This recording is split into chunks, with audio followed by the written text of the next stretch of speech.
Hey guys, Peter Franson here from christiangeekcentral.com and Spirit Blade Productions. Welcome again to Essential Issues Weekly, where I talk about DC Comics recently released on the Ultra tier of the DC Universe Infinite subscription service, which is also 1 month after their original publishing date. In each installment, I pick an assortment of comics to talk about as a DC fan, and I also explore what, if anything, they have to say about the essential issues of real life. Warning, full spoilers ahead for everything that I talk about, so please be aware this is your first and only warning that many spoilers lie ahead. Okay, right now we're taking a look at comics originally published on January 17th, 2023, and from that group I've chosen to make a few comments on Lazarus Planet Assault on Krypton, number 1, Batman Superman World's Finest, number 11, and Nightwing number 100. And Nightwing, I think, is where I'll probably have more to say than some of these other ones. First up, we have DC Universe Lazarus Planet Assault on Krypton, and the cover, I'm not exactly sure if I don't remember seeing this blue Superman image in any of the stories. It's a number of one-shots, one having to do with Dreamer and the new Dr. Fate, I guess. I'm not a big fan of Dreamer. Kind of the impression I'm getting from Lazarus Planet reminds me of a series that, like years ago, I want to say in the 90s, was called Bloodlines or something, and they had this event that caused a bunch of like mutations or something, and all these superpowered new metahumans started showing up. I think both heroes and villains. And I believe it was some kind of an initiative to just create a bunch of new heroes, try out a bunch of new concepts, and see what sticks. And I'm getting a similar impression from Planet Lazarus. Again, the concept is one of Ra's al Ghul's Lazarus pits exploded volcanically and put this mystical ash into the atmosphere all over the planet, and so people with powers are having their powers changed, people without powers are getting powers, and so it just kind of, and in the case of Dreamer, you know, this is a pre-existing character, but certainly, like, I want to say third or fourth tier in terms of recognition factor. I barely remember. I was like, Dreamer, yeah, I don't remember what her powers are, but I know she's like a character that's been in DC for a long time. So anyway, you know, trying to give some focus to her and maybe doing something fresh, connecting her with Dr. Fate. I mean, you know, I guess we'll kind of see what happens. Then we've got is it Superboy or Superman? I guess it's John Kent, the son of Superman and Lois, is out and doing his patrol or whatever, runs into a guy who just got these like lava type powers, but he's kind of mischievous. He's not truly a cruel person, but he's definitely, you know, on the villain side of things, but he's just kind of like a thief. He wants to grab stuff and he wants to get away with it, and kind of a good old boy kind of a thing where it's like, well, he's harmless, he's just a thief, and he doesn't mean any harm to anybody. So I think we're meant to view him a bit like a Catwoman type character, and maybe in more ways than one. As you guys may know, John Kent came out a number of years ago as I believe it's bisexual and not gay, but bisexual character. And so in various ways, they've kind of been touching on that and exploring that. Not that I've read a bunch of it. I'm still doing a lot of catch-up. So I haven't caught up on some of those comics that were dealing specifically with that issue. But there definitely seems to be what I would call a flirtatious attitude on the part of this new blonde villain with the volcanic powers. Basically, this little one-shot story with them ends with the blonde guy saying, "Oh, I suddenly feel weird. I guess, oh, my powers have gone. I guess that was it. It was just a little short-lived thing." And then John Kent lets him go. But before he does, you know, there's this little exchange where, let's see. He doesn't let him go. Sorry, because he's an unrepentant thief. You know, he's like, because they go out together, they kind of do some crime fighting or whatever, helping some people with some disasters going on. At the end of it all, the blonde guy's like, "So you still gonna take me to the police?" And he's like, "Are you gonna return what you stole?" And he's like, "No." And so he's like, well, I can't just let you go. And so he says, but listen, I'll put in a good word for you. And, I'll tell them how much you helped me out in the city. And the blonde kid's response is, you're sweet, Boy Scout. Maybe when I get out, you can take me flying. Now, that clearly seems flirtatious to me. I don't know that two heterosexual guys, one would say to the other, you're sweet, and then use, kind of like a little, I don't want to say pet name. It's too early for that. But maybe when I get out, you can take me flying. I mean, that's kind of like flirtatious language. And so I'm wondering if they're setting up this character to potentially be a Catwoman type character where there'll be this kind of sexual or romantic tension between the two characters, and even though they're on opposite sides of the law or whatever. So I guess we'll see. I mean, that's certainly not a dynamic that's going to be interesting or come across as playful and enjoyable to me, but it looks like that's potentially what they're setting up, because the reveal at the end of the short story is the prison or the jail cell that he went to actually exploded, and there's in the news all this stuff about this guy with volcanic powers having escaped, and he leaves a little note for John Kent, implying that there's more mischief to come from this character between him and John Kent, and it says continued in Adventures of Superman John Kent #1. It's going to be very, very interesting to see just the future of John Kent in the DC universe, because it's hard to do takebacks when you give a character a child. We certainly saw that with Wally West. He was given kids, and back in the day, it felt like writers didn't quite know what to do with them, so they just sent him and his family off to the Speed Force. But then when they finally brought Wally back, because of course that felt like a major betrayal to fans, eventually they had to deal with the fact that, well, are you going to bring back his marriage? Are you going to bring back his kids? And at first they didn't. And of course, that makes Wally this very tragic character who realizes that he has this family that he can't ever get back. And so once you bring kids into the equation, I think marriages maybe can be dissolved a little more easily, but that's still a rough thing to dissolve an actual marriage in comic books, rather than just kind of like an ongoing relationship.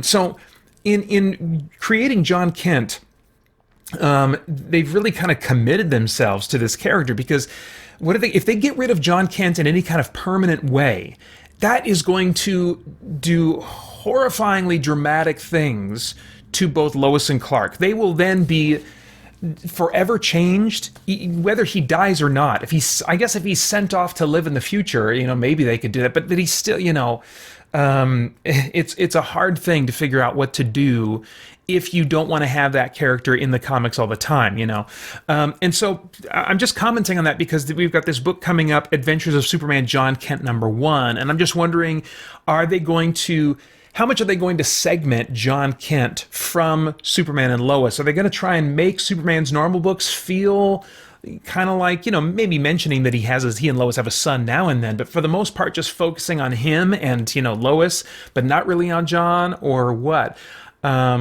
Yeah, so I'm interested. Obviously, John Kent, has enough of a following that they're wanting to give him his own book. Or actually, maybe that's not obvious at all. Maybe he's struggling and they're just really trying to force something. I really don't know anything about the readership of this character and how fans are reacting to him by and large. I mean, I'm sure he's getting support from the LGBTQ readers, but I mean, as far as the broader audience, what are they thinking of him as a character? So anyway, it'll be interesting to see kind of what happens. I don't know that it's going to be a book that I'll really gravitate toward, but I'm sure I'll give at least one issue a try.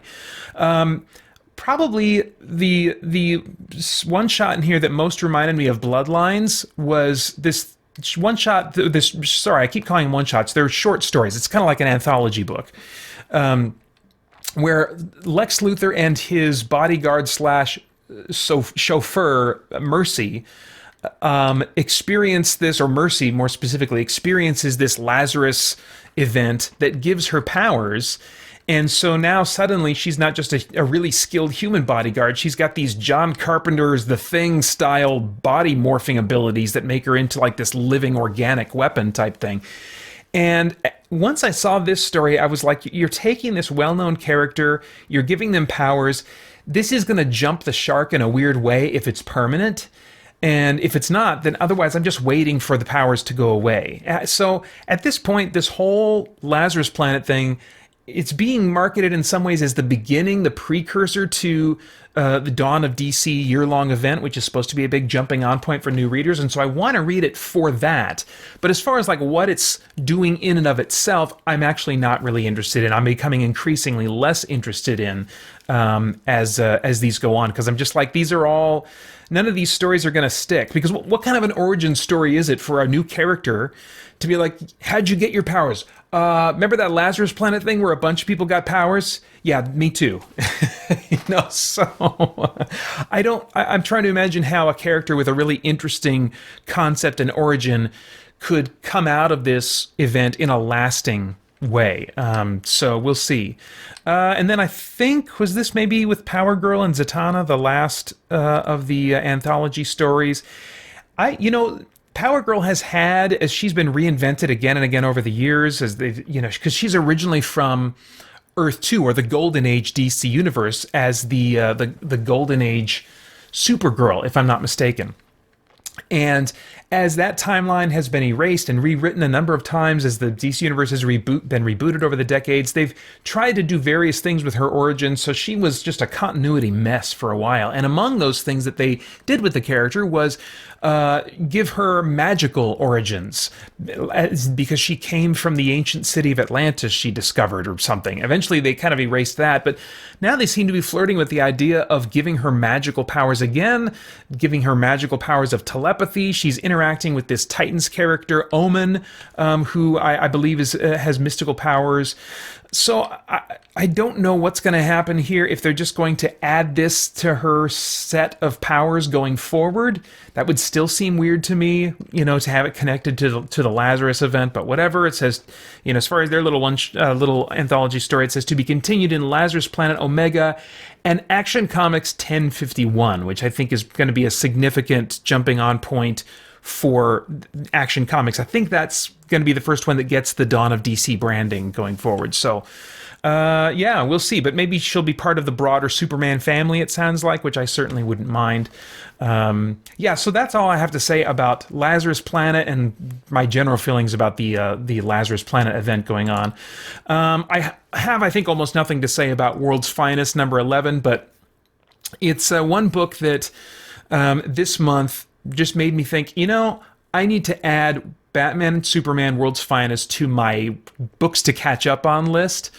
I had dipped into one of these issues, I don't know if it was issue like 8 or 9, somewhere around there, and they were dealing with the story, like a flashback story, having to do with this character that came from a parallel reality and was visiting our reality and getting to know Superman and Batman and other characters.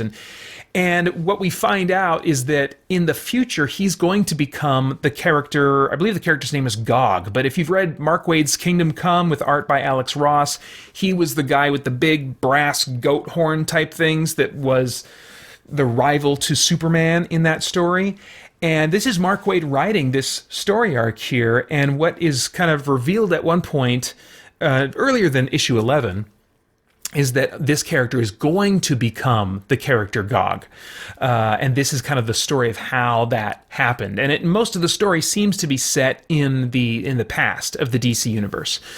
So, and just seeing kind of how it wraps up, and seeing how basically this is a character who finds himself possessing superpowers but doesn't have the moral code that, say, Superman does, or even Batman does, that is restraining him, and he's allowing himself to give in, and I believe ends up killing people. And Superman and Batman are both trying to figure out, how do we deal with this guy? Do we take him down? Do we try to train and reform him and stuff like that? And so it's an interesting kind of character-driven story. Just the snippets that I've seen, and seeing how this one ends, and just how they really are committed to this, developing the origin of this character that honestly I did not find interesting in the original Kingdom Come story. This is now on my list of books that I want to catch up on. So yeah, that's really, I don't want to say much more, because it's one of those, a character-driven story is one that you go along the journey yourself to really appreciate. And so that's what I'm going to do, and what you can certainly do as well. But that's World's Finest number 11 is where that story comes to a close. But I just wanted to kind of make note of that. So finally, Nightwing number 100. was an issue that I really enjoyed. I think in some ways because of how it caught me up a little bit on the status quo of Nightwing as a character. The story opens up with Nightwing and Batman standing at Alfred Pennyworth's tombstone. He died at the, I believe, I want to say it was the end of Tom King's run on Batman. And that was I think that story was published in 2020. I lose track because that's one that I've been catching up on quite a bit. And I'm really ready for Alfred to come back. I don't think that Alfred should die and be gone forever, just like I don't think Jonathan and Martha Kent should die and just be out of the picture for a significant length of time. To have these parent figures, these representatives of the older generation in our heroes' lives, I think is really valuable, really important. I mean, I think that we're already bent to not listen to our elders, people older than us, more seasoned, wiser than us. And so I hate to see that kind of being, that potential being removed from comic book stories. So I think it's just an inevitability that he's going to come back at some point. And I've not read enough of this era in which he is dead to really try and appreciate what were they going for here, why get rid of him other than the shock value. Hopefully they felt like there were some stories that could be told that couldn't be told otherwise. Maybe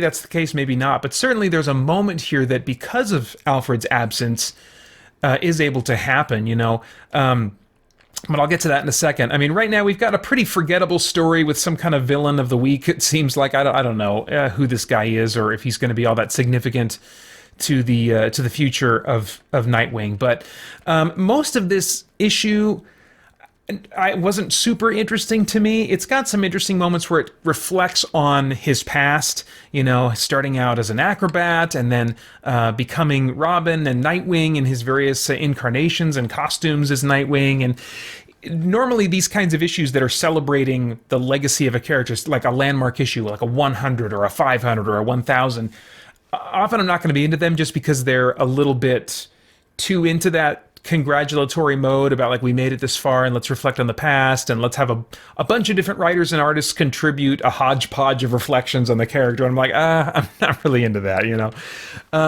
But of those kinds of issues, this one I did find pretty engaging. But in particular, its involvement with the Titans, kind of bringing them back into his life, reminding us that they're a big part of his history, was appreciated. I think that this story seems to be setting up a resurgence of the Titans, maybe a new Titans book, which I think I would be on board for.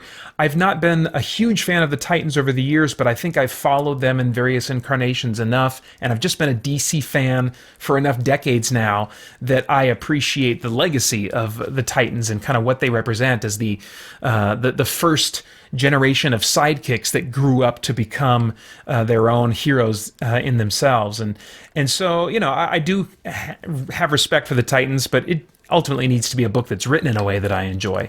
So anyway, the kind of beginning of this story that, let me get us caught up to here, involves Batman and Nightwing at Alfred's tombstone or headstone, and reflecting on a question that has been posed to Nightwing, and we finally get around to seeing what that question was, because most of the issue is a flashback that's bookended by this scene at Alfred's gravesite. But anyway, Superman and Wonder Woman are talking to Nightwing, and they're saying, listen, in this big Dark Crisis event that we just went through together, we just saw a lot of potential in you, and we want to ask you to step up and lead, basically, not join the Justice League, but actually lead something. And at first, you, of course, get the impression they're asking him to lead the Justice League, but maybe not. Wonder Woman says, we're still discussing the future of the Justice League, but in the meantime, while we don't know what that's going to look like, the Earth needs protection, and we want you to lead that effort. And so it's kind of like a big step-up moment. I think that both the characters and the writers are paving the way for Nightwing to really become one of the big heroes, maybe in a new way. So maybe Dawn of DC is going to be a second coming of age, if you will. They've already Nightwing and the Titans have already come of age and being their own heroes, but maybe in the grand scope of the DC universe, they're wanting them to have a more prominent role, which I would be interested in that, as long, again, as they tell a story that I'm gonna find interesting. Frankly, more stories like the way this one wraps up would be great, because this is the thing that really sold me on this book.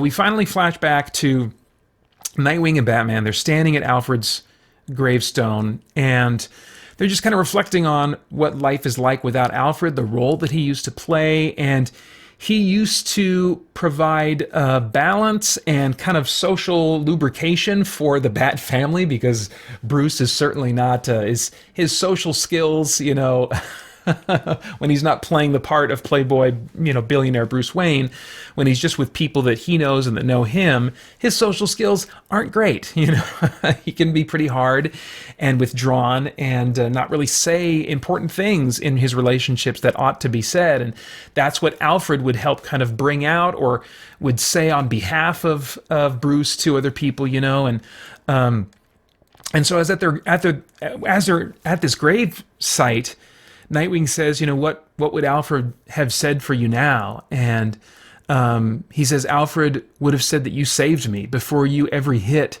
was a little harder. I know what Batman could have turned into without you. I know what could have consumed me if you weren't in my life. And so he's just taken the time to just open up and say some things that normally Alfred would have kind of said to Dick on his behalf, and he just kind of affirms Dick and just expresses his commitment to support him and be with him. And just in the midst of that moment, Dick spontaneously, in a way that surprises Bruce, you can tell from the way he reacts, just like full on hugs him, and it's a surprising moment. You almost kind of feel at least I almost kind of felt the awkwardness of the moment with Bruce, and yet there's a sweetness to it that you're glad this awkward moment was leaned into by Dick. And basically the conversation ends with Nightwing saying, if I'm going to lead, I'm going to need your guidance more than ever. So really establishing his kind of like his social submission to his elder, and saying, I need you. I need you to be available. I need to look up to you. And so I just love that they're leaning into this kind of relationship, this kind of father-son relationship. And he says, I'm going to be bugging you a lot. And Bruce says, I'll be here for whatever you need. And Dick says, I know you will. And then there's this nice, boy, I'm getting emotional just looking at it. There's this nice kind of pulled out shot, slightly from above, kind of a bird's eye view. After he says, I know you will, there's a shot of him hugging him and just quietly saying, I love you, Dad. And I love that moment, because you bring to these comics your past with them. And I think the longer you've been reading these comics, and you know the various ups and downs and tensions and affection between these two characters, and the fact that, now I'm trying to remember if I believe that at some point Bruce Wayne did officially, he wasn't just fostering Dick Grayson. I believe he officially adopted him at some point, but I'm not sure if that happened like after he was already an adult. I'm pretty sure he legally adopted Tim Drake.